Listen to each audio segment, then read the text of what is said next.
Does that end your inquiries, Mrs. Chambers? It does, thank you, and I think that was second for a second. I think it's beneficial to make sure all board members have that information, but I think it's also important that as many people as are participating with their opinions publicly, I just want to make sure that information is available to them as well, and I presume that it is or will be. Okay, thank you. Mr. Black, any inquiries at this hearing? What did you say? Are there any questions? Do you have any questions for clarification prior to our March 31st meeting? No, I do not. Okay, thank you. Mr. Williamson? Madam Chair, no, I have enough information from the authorizing panel. I don't need any additional. Okay. Ms. Savers?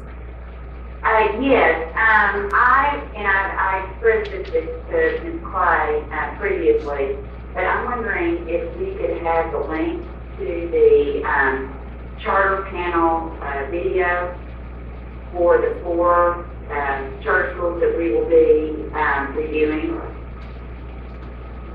Yes, ma'am. This is Kendra Clay. We will send the links out. We can do that today, and so that you all can be reviewing that.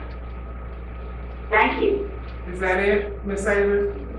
That's it. Okay, Ms. Wright?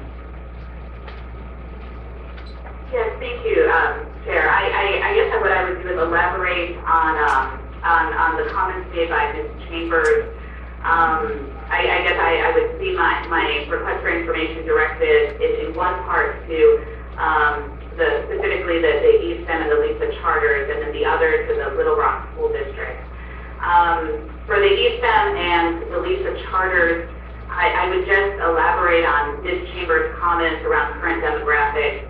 I would be interested in a demographic outlook that reflected the last 5 years of students, including this year.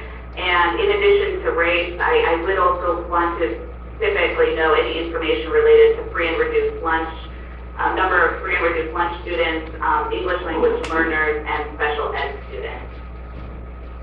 And then I would maybe add a slight twist to the request of Ms. Chambers about the anticipated population of students who would want to try and fill these additional seats, and ask for any demographic information, so that same demographic information of race, free and reduced lunch, English language learners, and special ed for the waiting list.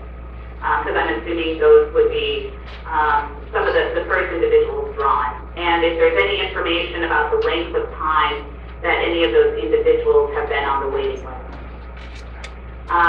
What I would add as well is any information in regards to discipline taken against their students. So discipline data or tracking or the systems that they use around discipline. And then I would also be interested in their attrition rate.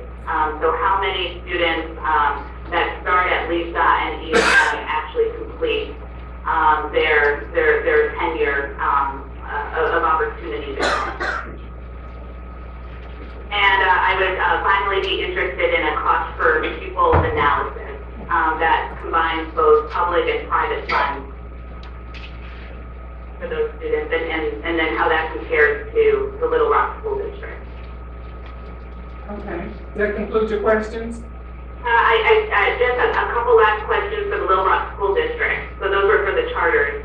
And then for the Little Rock School District, any demographic information they have about the students who've left their district, also in the last 5-year period.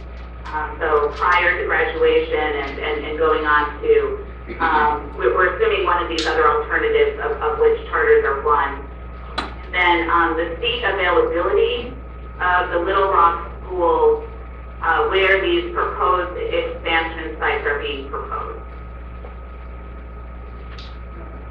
And yes, Madam Chair, that concludes my additional information request. The last question about the seat availability, what was that in the? The Little Rock School District, so where these expansion sites are anticipated to be located, so that the seat availability of the Little Rock schools, which those students would have been zoned.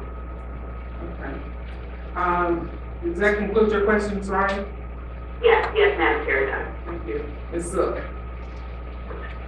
Yes, in addition to the questions that the two of my other board members had, I would like, I think most of this was covered by the, Lisa and Estem presentation of the charter panel.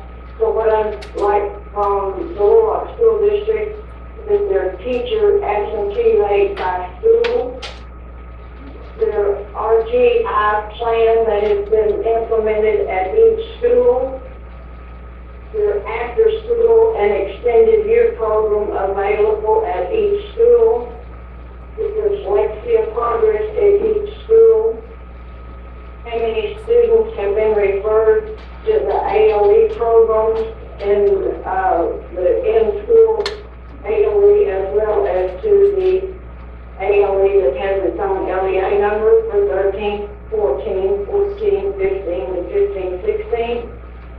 The students who have returned to the Little Rock School District from private or homeschool, the graduation rate for 13, 14, and 14, 15.